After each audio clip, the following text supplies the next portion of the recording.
What is up, guys? Welcome to another PalaView education video. I'm pumped to get into today's content.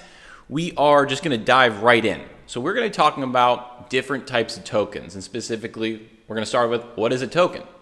A token, I like to define it as kind of a medium of exchange that is hosted on a blockchain, and that the blockchain itself enables new medium of exchanges that don't exist in our world today, except for on blockchains, right? So what are the different types of tokens that exist? There are 5 main categories of tokens. There are utility tokens, cryptocurrencies, NFTs, security tokens, and governance tokens. Cryptocurrencies include, of course, Bitcoin, right? The first cryptocurrency, where it's trying to replace things like USDC, the dollar, right? So stable coins are also included in this. Algorithmic stable coins would be included in this. And then also privacy coins like Monero and Zcash would be also. And really these are decentralized currencies that serve the role that, like the USD, the ruble, the Great British Pound, all of these things are using, our currencies, right? And so it's just a currency hosted on a blockchain that is either created by someone completely randomly, or it is just tethering, USDT, to an existing asset that exists off-chain originally. Now, we have utility tokens. Utility tokens provide a utility, similar to how bridges and power lines and all our actual infrastructure provide. These tokens provide infrastructure-like utility to the blockchain ecosystem. So Ethereum and Avalanche, we've talked a lot about. When you use Ethereum and Avalanche, specifically the decentralized applications that are built on top of those blockchains, you have to use gas, right? Because the gas is what powers the distributed ledger and hosts all that activity. So the gas is what you're paying for, right? And that's what makes it a utility, is because it's providing this service, right? It's providing the rails, right? Literally like the rails like a train, okay? And then we have some other utility tokens like Filecoin and Basic Attention Token that you see here on the screen. And so, these are other utilities that have to be tokenized so that they can store the value of the service, the utility that they're providing, right? Now, governance tokens.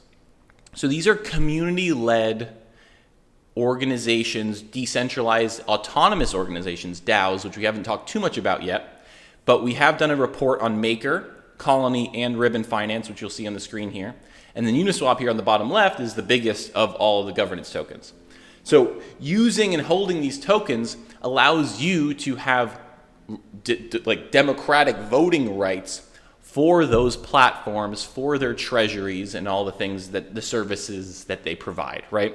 So for MakerDAO, they have DAI, which is a stable coin, and they have a bunch of stable coin reserves and a treasury that makes it so that stable coin is actually functioning through time, right?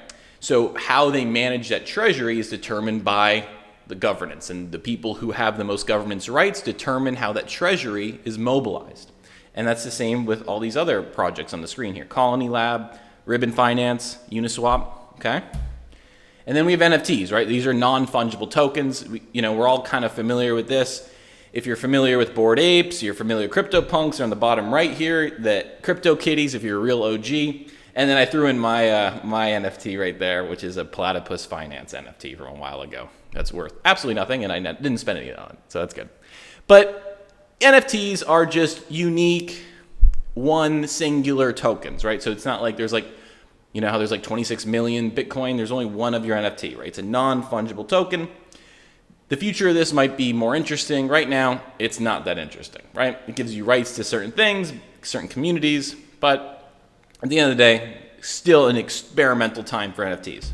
And then lastly, the least developed of all these is actually security tokens and the tokenization of real assets. So think like if we were to tokenize Tesla stock and put it on chain, that would be a security, right? A security token.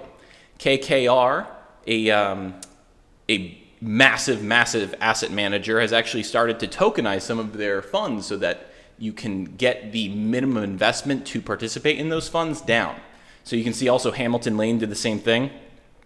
By tokenizing their hedge fund, they were actually able to get the minimum investment down from $5 million to $20,000 using platforms like Securitize and TokenSoft.